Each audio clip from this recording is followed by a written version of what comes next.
end. So we are recording here. And first, I want to let you guys know that I'm going to be going very quickly, okay? And so I'm doing this because I do have a lot of slides to get through. Usually it takes me about 2 to 3 minutes a slide, and I actually have 30 slides available to go through. So it's really going to be a rapid fire, still going to be 30, 45 minutes, but it'll be a rapid fire, really trying to spark some creativity for you and spark some ideas for you to be able to find high net worth investors. And so first off, I want to define what I mean by a high net worth investor. And so a high net worth investor is an investor who meets the accredited investor status based from the IRS guidelines, and then that are set there by the IRS. And that is, an accredited investor is somebody who has at least $1 million of net worth, not including their primary residence, and or they have at least $200,000 of income for the last 2 years if they're single, $300,000 if they're married. And we're really trying to go after and try to find people who are in this status of high net worth investors to be able to give them an alternative to investing outside of the stock market. And so let's go ahead and dive in here. I'm going to first give you a little bit of an introduction about myself and my background. I am the managing partner of a multifamily real estate syndication group called PassiveInvesting.com. So if you are interested in investing with our group passively, I'd encourage you to jump over there, go to PassiveInvesting.com. Very easy to remember. Just jump over there, fill out our investor form. We also have some charts and graphs and things like that for those of you who want to figure out why we like multifamily investing. And you can also see some of the properties that we've acquired over the last 2 years as well. So feel free to do that. I'm also the owner of a group of specialty medical clinics in South Carolina. And I also have investments in $146 million worth of multifamily real estate. And I also have a portfolio that consists of over 1,500 doors. I'm also the founder of this group, the Multifamily Investor Nation, providing you with some very good, valuable content every single week. And then also the host of the Tough Decisions for Entrepreneurs podcast. And here is a little bit of a look into my family. So I'm married, and I've been married for 11 years now, and going on our 12th year. And you can see there on the screen, my wife is holding our youngest, which is our 1-year-old. That's Callie. And then right below her is and you can see on the bottom right-hand corner of your screen, that is Chloe, with her goggles on there. And then in the middle of the screen, right in the middle of my wife and I, our oldest daughter is 8 years old. And I didn't tell you about Chloe. She's actually 2, getting ready to turn 3 next month. And then Caleb is there to the right of me, but on the left of your screen in the middle there. He's also the little boy there on the motorcycle on the bottom left-hand corner. So he can that's my late brother's motorcycle that my dad got fixed up, and we'll start being able to ride that around. And so he was pretty excited about that. So he is 7 years old. So we have 4 children, 8-year-old, 7-year-old, 2-year-old, and a 1-year-old. So definitely life at home is busy. So I'm very much like you in that, have a family to provide for and support for. And so just want you to know that I like to show these kind of pictures, just kind of show you a little bit about me and then how, I'm a real person too. So also want to before we get started, talk to you about the Multifamily Investor Nation podcast. So if you have not subscribed to that, it is unlike any other podcast that you have seen before or heard before. And you can find it on iTunes and Spotify and Google Podcasts and various things like that. And the podcast is not all about just inviting a bunch of experts on. So when I started this podcast, I wanted it to be something that was different and unique. And so this particular podcast is all about inviting multifamily investors just like you onto the podcast that have closed a deal in the last 12 months. So it has to be a minimum of 5 units, but we have some people on there that have closed over 200 units. And so it's talking about a specific deal that they closed and talking very deep and granular about how they found the deal. Did they source it with a broker? Did they get it off markets through some sort of, grassroots marketing efforts? What did they do for the lending? How did they structure the deal with investors? How many investors did they have? How did they find those investors? And so you get a lot of meat when you start to listen to that podcast. And for those of you who are already subscribers of the podcast, I would highly encourage you to help us out and get the word out with it, and open up your app right now and just give us a nice review of 5 stars, even some words on there to help us get it promoted and get the word out about the podcast would be really helpful. But you just have to type in Multifamily Investor Nation on any of those platforms to be able to find it and subscribe. So here's the agenda for tonight. We're going to be talking about where to find these high net worth investors, how to talk to the high net worth investor, and then what happens if you've never done a deal before, and then also some more tips about standing out from the crowd in this noisy space in multifamily syndication where there's lots of people out there doing similar things and you're trying to stand out from the crowd, and lots of other golden nuggets throughout. So first, as we're going throughout this, one of the things that I think is the most important that a lot of times we miss is really trying to hone in who we are actually trying to go after. So this is just a top list of paid professionals in the United States. So just made a simple Google search, top paid professionals in the United States, and this is what we come up with. So we have physicians, pharmacists, enterprise architects, corporate attorneys, software development managers, physician assistants, software engineering managers, nurse practitioners, and software architects. All of these people have over 6 figures of annual salaries on average. And so the reason why I show you this is because as I go throughout the content tonight, I want you to be thinking about one of these that maybe you could connect with.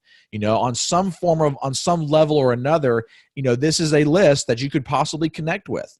And my suggestion would be to try to niche down and try to focus on maybe just 1 or 2 of these particular professions and really go after just those people. Because you will notice that if you try to go after everybody and be all things to all people, you're going to get watered down and your results will not be as good. And you also won't stand out to those particular professionals if you're just trying to be all things to all people. All right, so I wanted to start off tonight with an idea with you about finding movers and shakers in your area. And because a lot of times these movers and shakers in your area are high net worth investors. And so the way you do this is very strategic. So the way you find these movers and shakers, and you might be thinking I'm crazy here, but go and subscribe to the local newspaper, because news editors like posting and like promoting when they find a mover and a shaker in the area, and they like to kind of follow those people around. And so you can obviously subscribe to the paper version, but you can also subscribe to the digital versions, which most newspapers have nowadays as well. And that will allow you to be able to get your foot in the door with some of these people and start to make a list of people that you want to reach out to in your local market, because the easiest people to get a hold of is the people that are in your local market. Find out who these movers and shakers are in your area and start to surround yourself with them and put yourself in positions where they are. Because a lot of times they'll tell you who they are, where they work, things like that. And it's pretty easy to find out where they work and then go show up. Go make yourself known to these people and invite them to lunch and really try to think outside the box. The other thing you can do is conduct local seminars and workshops. So one of the things that our group is considered doing is going to some of the larger markets, maybe not even just locally, but near us, we have Charlotte and Atlanta and Jacksonville. I'm located in Columbia, South Carolina, so those markets are fairly close to us. And so we could put together some seminars and workshops that are specific to those professionals. If you just do a seminar on, how to make money in real estate, you're not going to have a very full room of people that are high net worth investors. If you really want to have those high net worth investors, do these seminars specific to them. So if you're trying to reach physicians, do a seminar or a workshop on how a busy professional or how a busy physician can still make money in real estate as a passive investor, and start to market that. So yes, some of these things I'm going to tell you are going to maybe, be a little bit, where you're going to have to spend some money, but you will notice that you can start with some things on the small level. And then as you start to get more and more of these high net worth investors under your belt, and you start to, close more deals and have more revenue, you should earmark some of that revenue to be able to market and increase your reach when it comes to these high net worth investors. And so you can do seminars where you're just educating on it, or you can even do workshops where you're actually teaching them a little bit more more about how to maybe underwrite a deal and find these markets and find good operators. Don't be afraid to teach them how to find good operators, because in the middle of that, you can talk to them about why you would be a good operator for them. The next thing is speaking at local sponsored meetings. And so these might be meetings where they, have various like senior clubs or senior Mason clubs and different things like that you can go and speak in front of and provide value. And again, when we talk about investor relations, we're not talking about just always having a sales pitch. We're talking about really trying to speak to them and teach them about something that you're actually wanting to have them know and understand, not just trying to go to them for the first time at a local sponsored meeting and you're speaking about multifamily investing and try to get people to go to the back of the room and wire you, $250,000 for your next deal. It's all about creating those relationships and starting to build your funnel with leads. Get those leads into your funnel so you can start to see which ones of those leads are actually going to be your prospects that fit the criteria of being that high net worth investor. The next thing you can try to do is get featured in trade magazines. And a lot of times, one of the easiest ways to do this is to do a press release. And these press releases, a lot of times will get picked up by local newspapers and these magazines. And a lot of these trade magazines, especially if you have some form of success in your background or transition or some interesting story, which I know we all do, a lot of times you can get them to come and actually write an article about you. And so you'll be able to get featured in some of those trade magazines. And again, it gets you known. We talk about all the time in our Multifamily Investor Nation group about the investor triad, the know, like, and trust. And the most important piece of that know, like, and trust is the word know. Because a lot of times we'll think it's like or trust, but the thing is that if you don't get people to know you, then they never have an opportunity to actually like or trust you. And so being featured in some of these trade magazines, guess what that does? It actually meets the top of the triangle, which is getting people to know you. And so you have to get people to know you in order for them to have that opportunity to like or trust you. And then once you have some additional, funds to be able to work with, you can also run some local ads. You can do this in the newspaper, and in this kind of an ad, I wouldn't recommend anything more than probably about a quarter-page ad in the newspaper that you run consistently about you and what you're doing, and really not talking about you as much, but really talking about how you can benefit somebody else.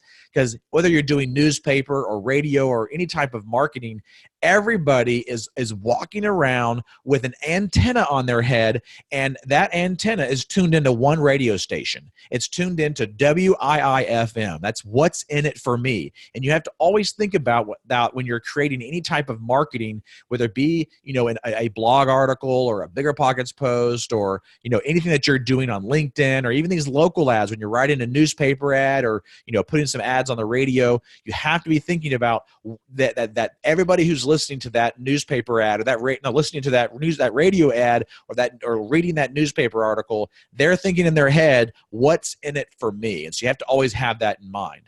Another idea that I want to throw out to you is find, and you probably already know this, but find those local neighborhoods in your market that are what are called affluent neighborhoods. These are the neighborhoods where the physicians are living. This is where all the engineers are living. This is where all the professionals and even business owners are living. So we talked about, that's one thing we totally forgot to really mention is yes, those are the top paid professions in the United States, but one of the highest paid professions, if you want to call it a profession, is being a successful business owner, successful entrepreneur. A lot of times that's where you start to get into that ultra high net worth individual. And we don't want to forget those people as well. But a lot of those people live in those affluent neighborhoods. And if you don't know where those neighborhoods are, just call up a local real estate agent or real estate broker, and they will be able to guide you and direct you into where those affluent neighborhoods are. And you should send direct mail to those people in that particular neighborhood.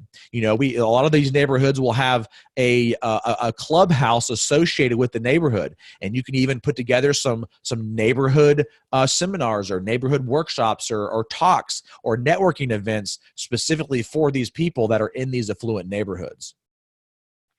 The other thing that you can do, which a lot of people don't, is we don't a lot of times ask for ask for referrals. And so you always want to make sure you're asking for referrals.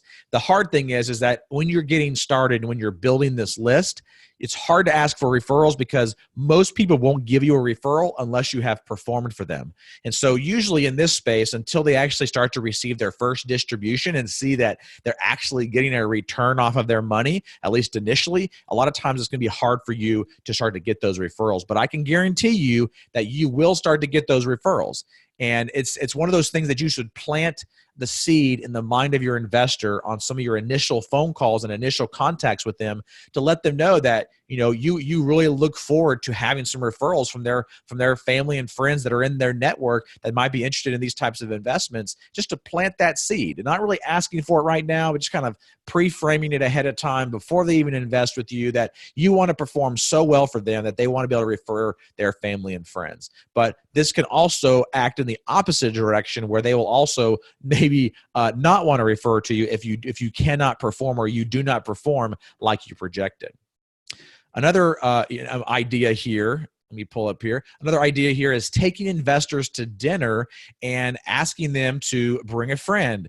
And so there's a couple of different ways to do this. So you can basically just have an existing one of your existing investors that's really excited about multifamily and have them invite a couple of key people that are surrounding them to dinner, and invite that investor to dinner and ask them to bring somebody else with them to the dinner as well that might be interested in these types of investments. And so a lot of times it helps to spark those conversations. But the other thing you can do is if you have a lot of investors in one area, then what you can also do is do investor appreciation events where you take them out to Topgolf just for their investors, and they they come themselves as well as their spouse, and maybe even bring a couple of other friends with them to participate with that appreciation event, and do something to be able to recognize them for various achievements, whether there's a certain dollar amount or pen or something like that you can give them for their investments, and various things like that. And one of the other things that's actually not in these slides that just came to my mind when I was saying that is you could also give them some sort of a plaque or some sort of a display that congratulates them for investing in a deal. I wish I had that with me, because I actually have one of those that we're going to start giving to our investors that invest with each one of our projects, so that they can put them on their shelf, and so that when they have people that come visit them in their office, they start to ask them about, what are all these trophies doing on your shelf here? And they say, oh, I'm an investor in a $14 million asset in Charlotte, North Carolina. They start to ask questions, and then that's when those referrals really start to come in, because they start to see some of the things that are in their office, and that those people start to ask them about those little trophies, if you will, that are located in their office on there. The next thing you do is participate with Chamber of Commerce meetings, because this is where you're going to find some more of those high net worth investors. And again, you're not going to walk around the room and say, hey, are you a high net worth investor? Because a lot of times high net worth investors don't even know they're high net worth investors, because they have no clue what that is.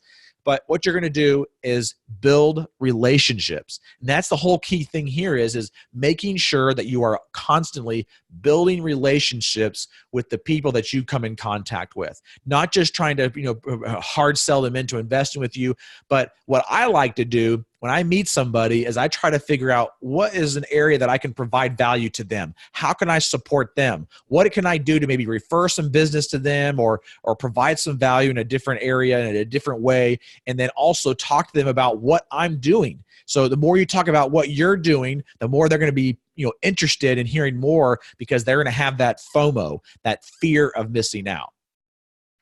You could also volunteer for leadership positions in your local market as well. And these can be just local community organizations, whether it be a church or a school or whatever, or also getting onto some high-level charities that needs to be able to volunteer to be on their board of trustees and various things like that to help them make decisions. A lot of times these are great volunteer positions to be on, because there's a lot of other people that are on those boards that meet that qualification of being a high net worth investor. Now, so this thing on the screen here says network with estate attorneys and CPAs. So this might be a little bit crazy, but let me give you one of my golden strategic nuggets, if you will. These are what I like to call strategic alliances. Strategic alliances are people that you can connect with that can put you in contact with these high net worth investors and this network that they have of high net worth investors. And so two people that you should really start to create some strategic alliances with are estate attorneys and CPAs. Now, these will usually take a little bit longer in the networking process to get them to start to refer some of their clients to you. So it might take a year, 2 years, sometimes 3 years to really break the shell of one of these estate attorneys and CPAs.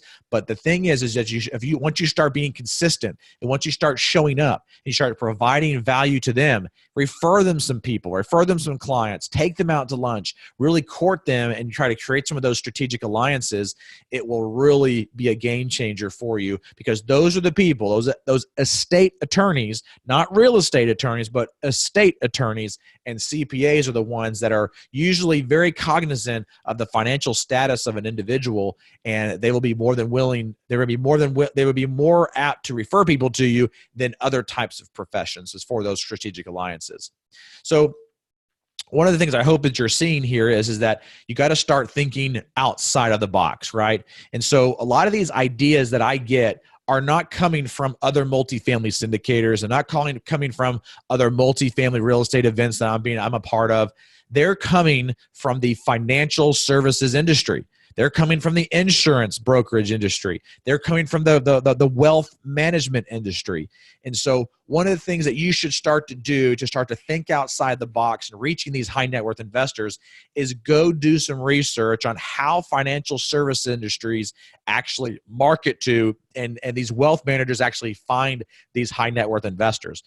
And I'll tell you that it'll start to open up your mind about where you can start to open up some of these networks to be able to find some of these high net worth investors. So that was kind of a little golden nugget there as well. Start to look outside your box. Now, I'm going to kind of shift here a little bit and start to talk about when you start to think outside the box, start to do some various things, you want to make sure that before you even get started, you need to understand your customer or your investor avatar, meaning you have to know who your ideal client is and what is their demographic. And you must know that cold. Like, I should be able to talk to you right now and you specifically tell me the age, the gender, the locale, the profession, all the psychographics around how they think. You should know that, and you should be able to visualize him or her in your mind right now, because you know very clear who you are actually going after. So you have to go back to that first slide that I talked about with all those top 10 professions and really try to hone in who you're going to focus on so you can create this ideal client that you're looking for. Because the more you can do that, the more you're going to stop wasting your time trying to be all things to all people and really go deep into a profession and really niching down very close into that. So making sure that you know your ideal client cold, you understand that you understand their psychographics, which is really important, which is how they think. And the only way you're going to find out how they think is until you start to niche down into one of those types of professions and start to read blogs that have to do with the challenges that they're facing with their finances and then how they think and how busy they are and what their life is like. And so you must understand your ideal client to a T so that you can really visualize him or her.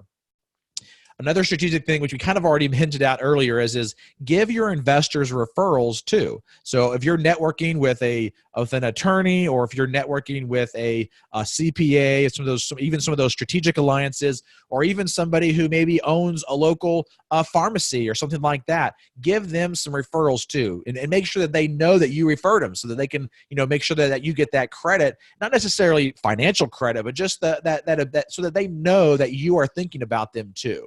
Okay.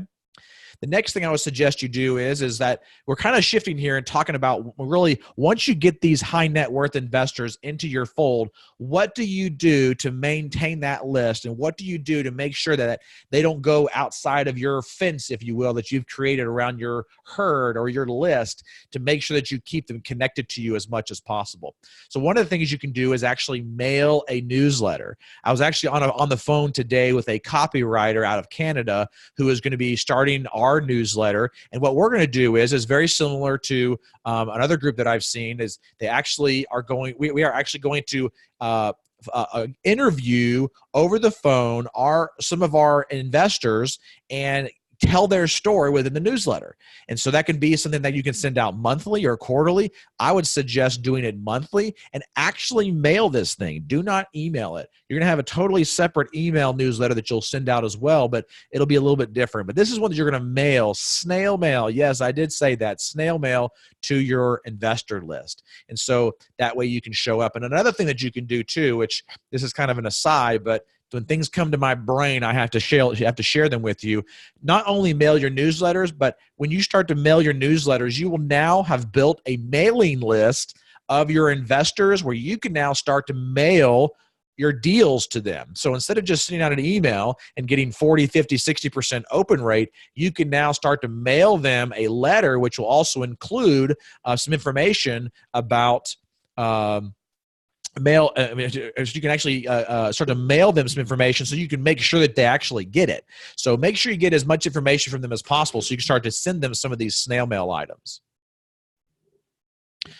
There we go. Next thing here, sending out birthday cards. So when you start to have these investor calls, you should get to know them intimately enough where you're asking them what their date of birth is.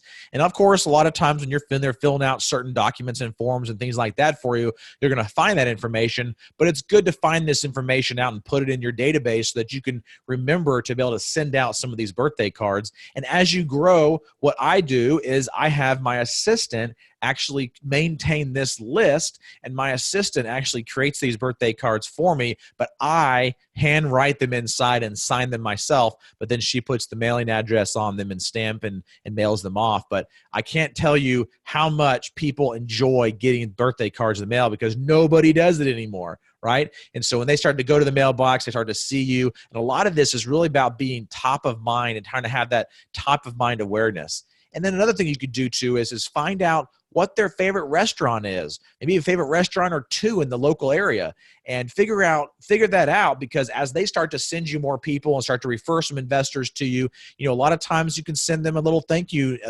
gift card and say, hey, thank you for referring, Jim Smith over here to us. He actually has invested with us and wanted to say thanks, and maybe even invite them out to dinner, because a lot of times it's hard for them to pass up dinner at their favorite restaurant, right?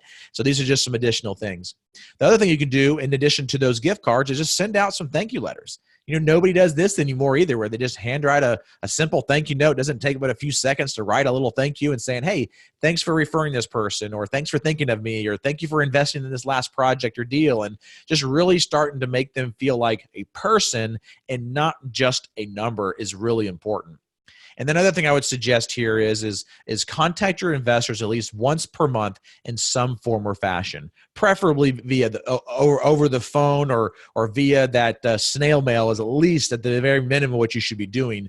But if you can, and one thing you can do is we use a software now called Active Campaign, which allows us to do lead scoring. So we can actually see who's engaged, who's a more engaged investor versus the other one, who's digesting our information on our website more, who's actually opening up our deal emails and our monthly updates and things like that. And you can start to score those people so that you can start to give yourself a priority of the people and the investors that are going that you want to make sure that you are having these contacts with at least once per month. And of course, people who have invested with you, those are people that you should for sure make sure that they're on the top of that list for you to contact every month. And final thing here, or almost the final thing here is make sure whatever you do, I know I've kind of gone really fast, and I told you it's going to be like drinking from a fire hose tonight, but as you are going through this, you want to make sure that whatever plan you put in place, that you be consistent with it. I see so many times in the market where people will start a newsletter or start an email to send out monthly or whatever, and they're just not consistent with it. And so your investors want you to be consistent. And I will tell you this too. I had a call today with an investor out of New Hampshire, and one of the things that he mentioned is this. I called him right at the time that we were scheduled to call, and he picked up the phone and he said, I want to first off start off by telling you, Dan, that I really appreciate that you actually took the time to call me at the time we scheduled and you were not late. He said, that is just one of the most important things for me, is that when you schedule time, yes, I scheduled it on your schedule, Dan, but when you schedule time on my calendar like that, I want you to be respectful of my time as well and really just show up. He said that he was on a call maybe the week prior to that, and the syndicator wasn't actually on the call, but they sent him over to their client relations person, and that client relations person basically, had to cancel or reschedule the call at the last minute. And so it just really kind of set him back, and he was really impressed by that. So not only be consistent with the things that you do from the marketing perspective, but if you tell somebody you're going to do something, do it. That's really, really important to these high net worth investors. Now, what if you've never done a deal before? I told you I'd talk a little bit about this. So one of the most important things you can do if you've never done a deal before is one of two things. Number one, try to build your credibility by co-sponsoring a deal with another operator that you can help build up and increase your credibility until you actually have a deal under your belt. But the other thing that you can do too is start by creating a pitch deck. Okay, it's an investor presentation or a pitch deck, 15, 20 pages about, what your group is about, why you got started in it, your backstory, your backgrounds, and then talking about why apartment investing is so important. And then inside of there, give them a sample deal. So, find a local deal that fits your criteria for your group and underwrite it and put together a presentation for it. But obviously let them know it's a sample deal and that it's not an actual real deal. So you can actually start to give them information about what you're doing beforehand. So there's a lot of good examples out there. If you go to our closed Facebook group, which I know I've typed that link in there in the chat box there, you can go there. And just if you're watching the recording here and don't have the chat box, you can go to multifamilyinvestornation.com, and on there will be a link to our closed Facebook group, so you can start to ask people maybe to share their pitch decks with you, and a lot of people are willing to share those with you, so you can kind of get some ideas and some examples of what you're doing, of what you should be doing for this. And the almost last thing I want to talk to you about is action. The worst action that you can take is the action of inaction. And so one of the things that you should always be doing every single day is doing something and taking action in some form or fashion that will move you closer to finding that next investor.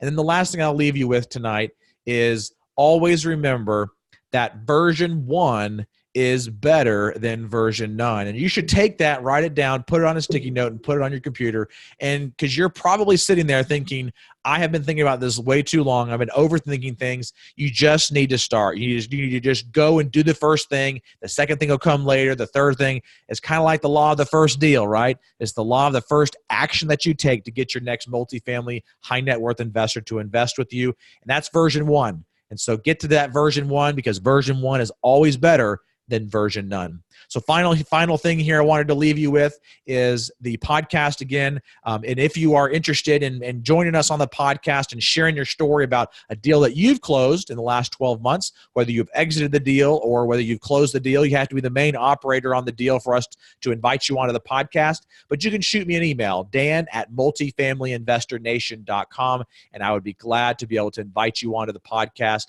It is a weekly podcast that we are releasing on a regular basis. We've been doing it since the first of the year, and we're already up to about 600 to 700 downloads an episode. So would love to have you on, and would love for you, each and every one of you, to subscribe to that podcast. And again, thank you so much for joining us tonight. I'm not going to be opening it up for questions and answers tonight, but if you have some more further questions or you want us to further the conversation, please do go over to the closed Facebook group and join it there. I know in the chat box here, I put the links so you can find it there, but go over there, join us, and look forward to furthering that conversation with you on our podcast, but also on our closed Facebook group.